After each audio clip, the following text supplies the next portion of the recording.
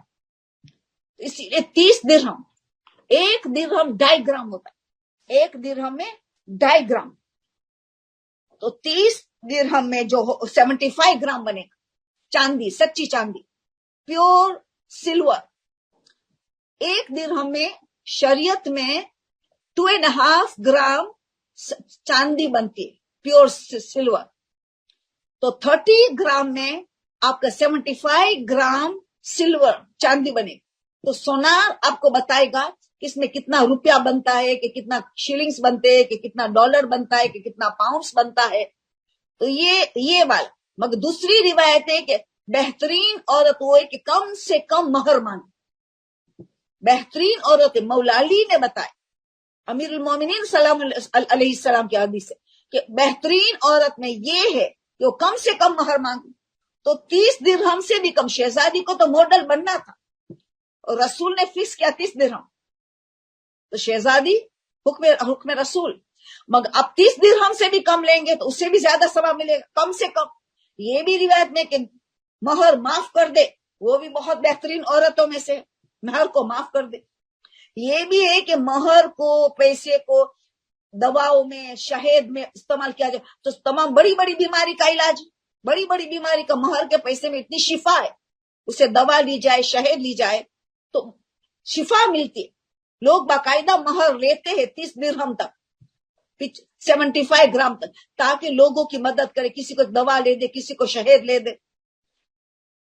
اور اس میں چھٹے امام نے فرمایا برکت بھی ہے، خالی شفا نہیں برکت. تو لوگ بزنس کے لیے دیتے ہیں، 100 روپیہ دے دیا بزنس میں، کسی کو 50 روپیہ دے دیا بزنس میں ڈالو،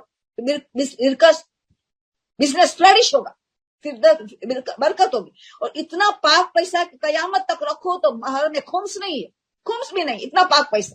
عورت کی قیمت ہے. عورت سمجھے، ہم سمجھے ہماری قیمت کو، کہ ہم نے، اللہ نے بہت کچھ بنا ہے، کہ ہمارے مال میں بھی اتنی برکت کہ قیامت تک رہا ہے مہر کا پیسہ یا زمین ملی اس میں خمس بھی نہیں، پاک، اس میں برکت، اس میں شفا. بہترین عورت مانگے، کم سے کم مانگے. معاف بھی کر دے تو ہم کیا کرتے، کچھ معاف کر دیتے، اس حدیث پہ عمل ہو گیا. کچھ معاف کر دیا تو اس حدیث ہو گئی عمل میں. کچھ کم بھی لیا، معاف بھی کیا، لوگوں کو مدد کی بھی، بیماری میں اور بزنس میں، سب حدیث پہ عمل ہو گیا. اللہ نے عقل دی ہے، عورتوں میں صلاحیت بہت زیادہ ہے مرد کے مقابلے. یوز کرے تو ساری حدیثوں پہ عمل کر سکتی ہے، فائدہ ہی فائدہ نظر آئے گا انشاءاللہ. کیا شوال مہینے میں شادی کرنا یا سفر کرنا مکروہ ہے؟ ہرگز نہیں، ہرگز نہیں. پتہ نہیں کہاں سے سنا. بی بی ام سلمہ کی شادی رسول کے ساتھ شوال میں ہوئی، اس کا عدہ ختم ہوا. ابو سلمہ کا انتقال ہوا، اس کا عدہ ختم ہوا، شوال مہینے میں ختم ہوا، اور رسول سے نکاح رخصت ہوئی، رسول سے شادی ہوئی ام سلمہ کی شوال مہینے. تو ویسے خالی لوگوں نے الگ بات، نہ سفر کا کوئی پرابلم ہے، سفر کر سکتے ہیں، شادی کر سکتے ہیں، رخصتی کر سکتے ہیں، نکاح کر سکتے ہیں، ہر چیز اجازت ہے. کہ غلط فہمی نکالے، شک و شبہ کے لیے میں کہتی ہوں 2 رکعت نماز پڑھنی چاہیے. خدا مجھے یقین کی منزل عطا کر، یہ شک و شبہ مجھے معاف کر، کہ شک کی منزل، شک اس میں شک، اس میں شک، شوال مہینے میں شک، فلان میں شک، یہ منحوس دن میں شک. یہ شک کی بیماری انسان کو ختم کر دے، سٹریس دے تو کئی بیماری میں انسان مبتلا ہو جاتا. یقین کی زندگی سے بہتر زندگی کوئی زندگی نہیں. تو یا سب کچھ ہو سکتا ہے. بچے کو مارنے کی دیت بچوں کو ہی دی جاتی ہے. ہاں بچوں کو ہی دی جائیں گی نا. بچوں کو ہم نے مارا اور لال ہو گیا، بچے کو ہم نے مارا لال ہو گیا تو 5.25 گرام ہوا، سونا دینا پڑے گا. 5.25 گرام سونا ایک تھپڑ کے عوض میں. اگر ہم نے چہرے پہ مارا، تھپڑ ماری چہرے پہ، تو 5.25 گرام سونا ان کو ہی دینا پڑے گا. مگر اگر نابالغ ہے، ابھی نابالغ ہے، تو اس کے ولی کو دے دو. ولی اس کا دیکھ بھال کرے گا یا ایڈجسٹ کرے گا بچے کے اخراجات میں، گھر کے کرائے میں، یا ان کی ڈائپرس میں، یا ان کی اسکول فی میں، ان کے کھانے پینے میں. وہ ولی کو پہ ذمہ داری ہے نا نفقہ کی بچے کی. بچے کے پاس کتنا آ گیا پیسہ، جتنا ماں نے مارا تھا، ماں نے دیت دی، اتنی تھپٹے ماری تھی، 4-5 ماری تھی، 5.25 کتنی مرتبہ ہو گیا. یہ سب یہ دیت ہو گئی واجب. تو وہ بچے کا حق بنتا ہے خود جس کو ہم نے مارا. بالغ ہے تو ان کو ہاتھ میں دے دو یا معافی لے لو.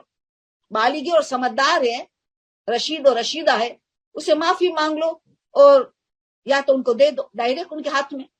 نابالغ ہے تو ولی کے ہاتھ میں دو یا ولی کو بولو آپ کو ہیلپ کرے ایڈجسٹ کرنے میں. مگر حق تو جن کو مارا ان کا ہی ہے. اسی طرح بچے کو عیدی ملتی ہے تو پھر ہم لوگ نے استعمال کیا, وہی سیم سوال ہے. بچے کو عیدی ملی, بچے کا حق تھا. نابالغ تھا, وہ عیدی ولی کو دے دیا جائے, باپ کو دے دیا جائے, بچے کے ہاتھ میں نہیں دیں گے. نابالغ بالغ کا حق, مگر ولی بھی اپنے لیے استعمال نہیں کرے گا. ولی کو بھی حق نہیں اپنے لیے استعمال کر کے گھر کے لیے نہیں, بچے کے لیے, بچے کے ضروریات زندگی کا خرچے میں. لگژری آئٹم لے دینے تو باپ اپنے خود کے پیسے سے لے دے. آپ کو لگژری آئٹم دینے اپنے خود کے پیسے سے بچے کو لے دے. مگر بچے کے پیسے بچے کے لیے ضروریات زندگی میں استعمال ہوگا.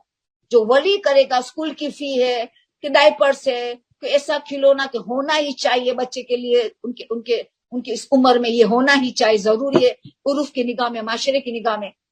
تو یہ جتنی چیزیں ضروریات زندگی میں ہے اتنا ہی ہم بچے کے پیسے سے ولی لیتے دے گا. باقی زیادہ لے دے رہے تو اپنا پیسے خرچ کرے گا. تو یہ سب رد مظالم میں عید بھی ہم نے استعمال کیا ہے, سب رد مظالم میں ہے. ہم نے ان کا پیسے اٹھا لیا وغیرہ, تو اب سب ازالہ کر دیں بالغ نابالغ کے مطابق جو ہم نے بتا لیا. اگر نان مسلمان کی ہم نے غیبت کی ہے تو کیا اس کی بھی ہم نے وہ کرنا پڑے گا توبہ, جس طریقے مسلمان کی ہم نے کی ہو. ایسا کرنا تو اچھی بات نہیں ہے, مگر اس کے وہ نہیں ہوتا ہے. اس کی اسلام کو پسند ہے کہ عادت ہمیشہ جو جائز چیز سے حرام میں چلے جاتے. کیوں آیت اللہ سستانی نے چیٹنگ کو منع کیا کہ چیٹنگ حلال سے ہوتی ہے, حرام میں جاتے ہیں. مردوں سے رابطہ حلال سے ہوتا ہے, حرام میں اینڈ ہوتا ہے. تو prevention is better than cure کا مذہب ہے. ہمارا مذہب prevention is better than cure کا ہے. تو نان مسلم کی بھی غیبت نہیں کرنی چاہیے, مگر کر لیا تو ان کا وہ رد مظالم, ان کا وہ نہیں ہے, ان کی توبہ وغیرہ نہیں ہے جو ہمارے جو مومن کے لیے ہوتا ہے, وہ ان کے لیے پرابلم نہیں ہے. کسی نے ایک عورت کہتی ہے کہ میں نے کسی کے سونے کی چین اٹھا لی, بتاتی نہیں کہاں سے, راستے سے, امام بارگاہ سے, جواب الگ ہوگا. ایسا لگتا ہے کہ راستے سے اس نے اٹھا لیا تھا, پھر تو بھول گئے, ان کے پاس پڑی ہے, ایسا لگتا ہے پھر بھول گئے اس کے بارے میں. تو راستے سے اگر اٹھائی تو خود تو رکھ سکتی ہے, پہلے اٹھانا مکروہ ہے, شاید مالک آ جائے لینے کے, اٹھانا مکروہ ہے.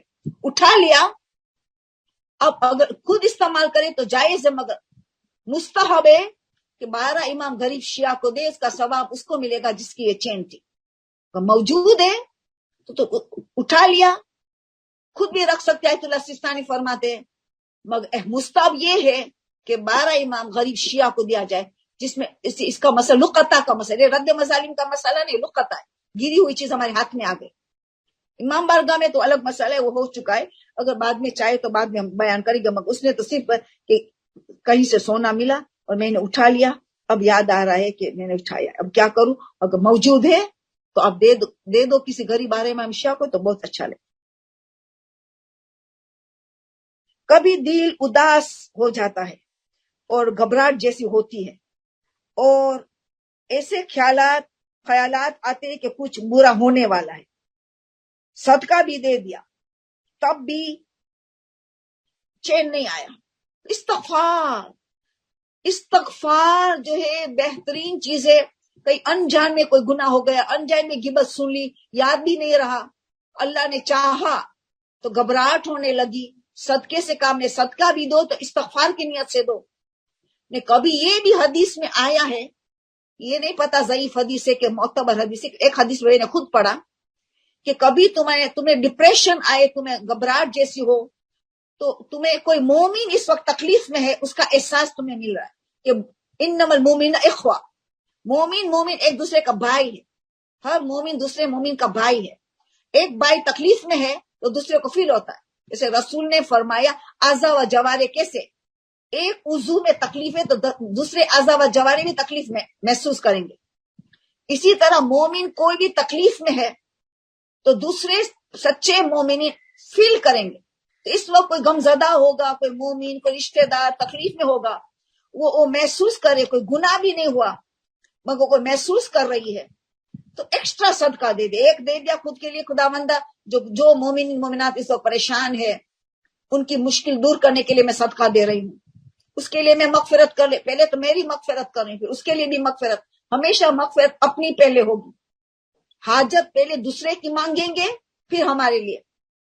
مگر استغفار رب اغفر لی ولی والدی وللمؤمنین ہمیشہ پہلے لی آئے گا.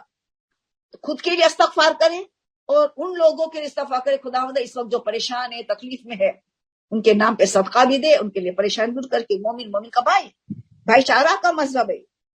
3 دن تک ایک مومن سے بات نہیں کرتا ہے تو ان کی عبادت بیکار ہو جاتی، قبول نہیں ہوتی. تو اب یہ سوال ہو گیا کہ ایک میٹریس نجیس ہو اس کو کیسے بار بار بچہ نجیس کرتا ہے تو پلاسٹک، اس میں پلاسٹک چڑھا، ایسا پلاسٹک ہے وہ آواز بھی نہ کرے، بچہ بے چین نہ ہو، اور بار بار وہ پیشاب ڈائپر سے نکل جاتا ہے یا ڈائپر آپ کو نہیں پہناتے ہو. اچھا ہے کہ بچے کو بھی پاکیزگی میں سلایا جائے. تو بار بار اگر پیشاب کرتا ہے تو آپ کو پھر خالی وہ پلاسٹک ہٹانا پڑتا ہے. صبح وہ جو نجیس ہوا ہے وہ پاک ہو جاتا ہے پلاسٹک سے، ایک لمحے میں کوئی پرابلم ہی نہیں. پہنے ہوئے لباس اور جسم وہ 2 مرتبہ میں پاک ہوگا. آیت اللہ سستانی کہتے ہیں جو پہنے ہوا لباس نماز میں، کیونکہ نماز پہنا جاتا ہے، لباس اور جسم نجاست ہٹانا کے بعد 2 مرتبہ میں پاکیزگی چاہیے. 2 مرتبہ، چاہے پانی کور ہو تب بھی، کور پانی ہو تب بھی 2 مرتبہ. پیشاب کی نجاست ہو اور یا بدن ہو یا کپڑا ہو، کیونکہ نماز میں کپڑا پہنے جاتا ہے تو 2 مرتبہ. باقی ہر چیز ایک مرتبہ. ابھی میٹرس ہے تو نہ تو بدن کی چیز ہے نہ تو پہننے کی چیز ہے، تو پھر اس کو تو پھر ایک ہی مرتبہ میں آپ نے پانی ڈالا، جتنی جگہ میں پیشاب تھا تھوڑا آدھا انچ زیادہ اس پانی کو ہٹا لیا، پھر ایک مرتبہ پانی ڈالا پاک. اپنے جگ میں پانی لیا، اس جگہ میں جہاں بچہ نے پیشاب کیا تھا اور میٹرس میں پیشاب آ گئے، آپ کو پاک کرنا ہے کہ بچہ پاکی میں سوئے. اپنے پلاسٹک کچھ نہیں رکھا تھا، میٹرس میں پیشاب آ گیا، ابھی تو پیشاب سوکھ گیا ہے، گیلا ہے پیشاب جلدی ہٹا دو، مگر زیادہ تک سوکھ جاتا ہے. اب آپ نے پانی ڈالا تو اس پیشاب سے پانی نجس ہوا ہے، اس کو ہٹا دو، پھر ایک مرتبہ ڈال دو پانی، تو پاک ہو گیا، میٹرس پاک ہو گیا، کوئی مسئلہ نہیں، آسانی سے پاک ہو گیا. ایک سوال ابھی ہے، آخری ہے میرے حساب سے، کہ وہ نماز احتیاط پڑھتی تھی اور نیت زبان سے کر لی.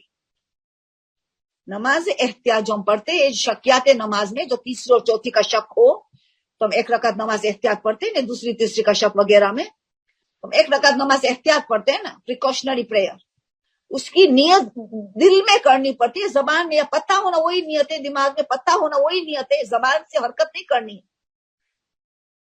مگر وہ بھولے سے حرکت کر، بھولے سے اس نیت زبان سے کر لی. تو نماز میں بھولے سے کلام کرنا سیدھے 100 واجب ہے. بھولے سے کیا ہے نا، جان بوجھ کر تو کیا تو نماز باطل ہے، جان بوجھ کر ہم کلام کریں گے نماز میں تو باطل ہے نا.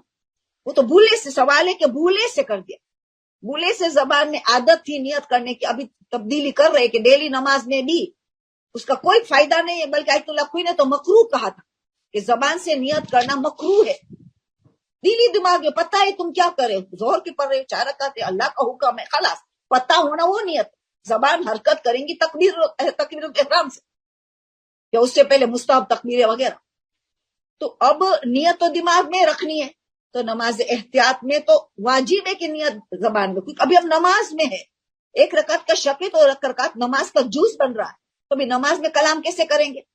تو میں پڑھتی ہوں زور کی نماز، آپ اس نے ایسے نیت کر لی نماز احتیاط پڑھتی ہوں، تو اب سیدھے اس وقت نہیں کیا تو ابھی کر لے، ابھی بھی کر لے. جیسے پتا چلا غلط فوراً، واجب فوری ہے، جیسے سدا پتا چلا تو سیدھے 100 فوراً کر لے، 2 سدے 100 جو کرنے کا ہے. پہلی سدے میں جا کے نیت کر لی کہ میں نے بیجا کلام پڑھا، پتہ ہونا، نیت پتہ ہے.